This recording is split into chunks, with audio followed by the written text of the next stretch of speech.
কাফনের কাপড়ে কোনো পকেট থাকে? থাকে না, নিয়ে যেতে পারবেন না।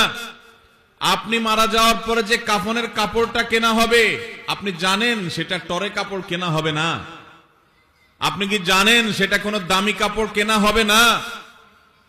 কাপড়ের মধ্যে সবচেয়ে সস্তা কাপড় দিয়ে আপনাকে কাফন দেওয়া হবে। কারণ যাদের জন্য এই সুদের কারবার করে টাকার পাহাড় গড়েছেন সেই সন্তানরাই বলবে, এবং তাদের বলাটা অযৌক্তিক না, যে এখানে দামি কাপড় দিয়ে লাভ কি, মাটির সাথে মিশে যাবে, নষ্ট হয়ে যাবে, কে দেখবে?